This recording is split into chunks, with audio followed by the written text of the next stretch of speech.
sus aliados no ganaron el 75% de las curules.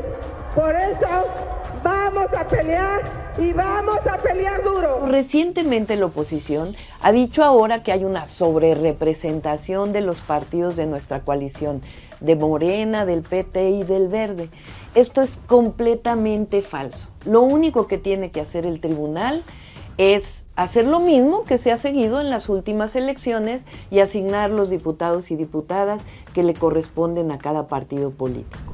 Bienvenidos a Mesa para Cuatro. Hola Lore. Hola Indira. Hola. Bienvenidas después de un rato de estar de pausa. En break. ¿Verdad? En break. Sanando nuestra salud mental, desintoxicando de la el política. proceso electoral. No, pero ahora llegamos con un tema que creo que ha estado en la agenda todo este tiempo y al final del sexenio es uno de los temas principales, la sobrerepresentación en el Congreso. La sobrerepresentación, ¿qué significa esto? Pues simplemente con su nombre, con decir sobrerepresentación, tú lo pones en Wikipedia y dice, es un exceso, es un exceso.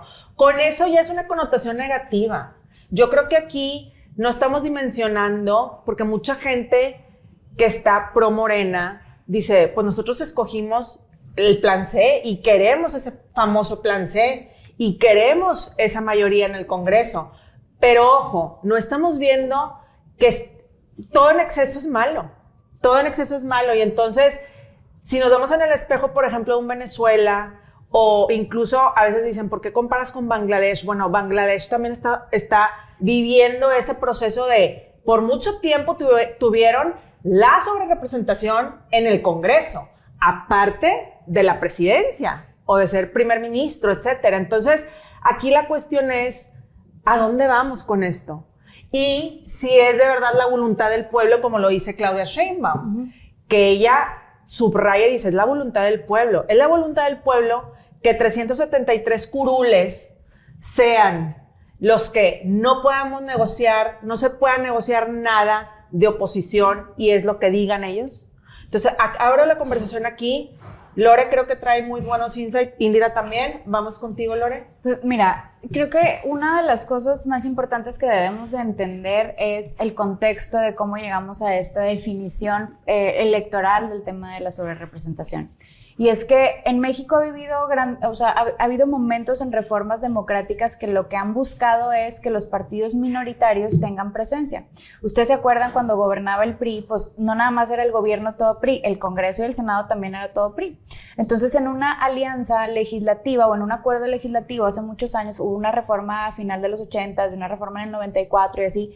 Ahí se dieron las reformas en las que abrieron paso a la presencia de diputaciones plurinominales para decir, ok, tu partido, o sea, en aquel entonces, el PAN y el PRD, todavía no estás ganando elecciones, pero ya estás sacando mucha más votación, entonces tienes que tener un lugar para representar a toda esa gente que está votando por ti. Y ahí fue cuando se crearon los diputados por el principio de representación proporcional y los diputados plurinominales para decir, pues los partidos más pequeños tienen que tener una representación porque al final también representan personas. Y si no, pues nos hubiéramos seguido manteniendo con el poder hegemónico de un solo partido gobernando y un solo partido tomando todas las decisiones, tanto ejecutivas como legislativas en México. Bueno, esa fue una de las reformas, digamos, más viejitas. Recientemente, hace como 10 años, en el 2013 más o menos, se dio una reforma cuando todos los partidos firmaron el Pacto por México. Entonces, cuando firman el Pacto por México, una de las reformas que se hace es una reforma electoral y se modifica la ley electoral y se modifica la Constitución, y ahí es donde se habla de que cuando un partido gana mucho, no le puedes aplicar el cálculo para asignarle todavía más diputaciones o escaños por el principio de representación proporcional. ¿Por qué? Porque ya están suficientemente representados. O sea, está por ley ahí. Está por ley, artículo 54, si no me equivoco, sí, en la Constitución. 54. Entonces, ese artículo nos dice que ningún partido tiene que tener una sobrerepresentación mayor al 8%. Entonces, ¿qué pasa en este proceso del 2024? Morena y sus aliados ganan 373 curules. O sea, tienen 373 curules de los 500 diputaciones disponibles. O sea, estás hablando que para la oposición quedaron solamente 127 lugares, 127 no hay un balance. diputaciones. Eso es una proporción de casi 3-1. Entonces, tú no puedes asignar, o sea, cuando ellos ganaron 373 de 500, no puedes asignarles todavía más. Imagínate. Entonces, o sea, aquí lo tengo porque la verdad es que no soy tan pues diestra en la de números, pero es la coalición Morena PT Verde obtuvo un 57.79, o sea, un 58% de la votación nacional estimada. Entonces, cuando ya tienen el 57%, casi 58%, y hacen el cálculo, se quedan con el 74, casi 75% del total de los curules. Imagínate. O sea, y ahora... esos son los ganados más los que se les asignan. O sea, 75% de los curules, pues no le puedes dar esa sobrerepresentación. Pero por algo eso muy demás... importante que estás diciendo es, está en la ley. Sí. Está en la ley. ¿Y dónde están las instancias pro democracia? Pues o sea, ahí... ¿dónde están? Por eso la marcha de este domingo, por eso todo esto, ¿dónde están? Porque yo la verdad, en lo personal, no lo digo aquí que todas las de la mesa ahorita dicen ustedes, pero yo sí estoy decepcionada de esas instancias prodemocráticas como es un INE, un tal, que tienen que regular este tipo de cosas. ¿O qué? Pues por eso en el INE fueron los demás partidos a decirle, oye, espérate, esa asignación que estás haciendo está mal calculada porque tenemos una ley vigente que se reformó en el 2013, es que no me quiero equivocar en la fecha, pero me acuerdo que era Peña presidente, más o menos, entonces tuvo que haber sido por esa época. Tenemos esa reforma, se modificó y ahí está. O sea, estamos hablando de que se les asignó casi un 20% de sobrerepresentación, es un chorro. Es un chorro, Indira, ¿tú qué? Te veo así como que traes todo el tema también. Es el agandalle de Morena. Es la concentración de poder, es hacer el camino para la dictadura. Y yo lo quiero decir con toda esta franqueza, dejando un antecedente. Bien tocaste el punto de Venezuela. Cuando tú secuestras instituciones, al final la Cámara de Diputados y la Cámara de Senadores, aunque son de representación de la gente, no dejan de ser instituciones. Y cuando haces esto, malversando la ley, a pesar del pueblo, porque no todo el pueblo votó por Morena. Sí, es que es muy no importante el pueblo. Y no todo el mundo representa a Morena. Y haciendo una inyección forzada de que esto esté justificado porque la gente votó por un plan C, es nada más la antesala de lo que hoy está pasando en Venezuela. Y el espejo en el que nos estamos mirando se llama secuestro institucional. Y claro, pones de escudo al pueblo, pero un pueblo que en definitiva no está totalmente representado en esas cámaras. O no está también informado. Y por eso, pues las dos. Y por eso la lucha que hacen las organizaciones de la sociedad civil es tan importante. Porque una vez que tú demandas ser representado, o sea, al final un escaño y una curul no es de Indira Kempis Martínez, es de un sector de la sociedad que se ve reflejado en las posturas políticas de cada legislador o legisladora.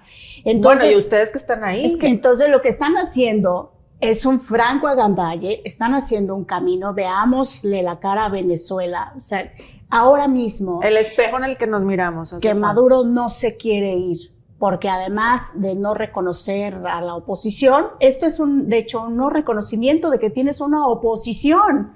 Eso es parte de la cultura democrática. No quiere decir que les des la razón o que nos den la razón. Quiere decir nada más que existimos, que no somos invisibles para un sistema, claro, que también tenemos leyes un balance. Exacto, un balance.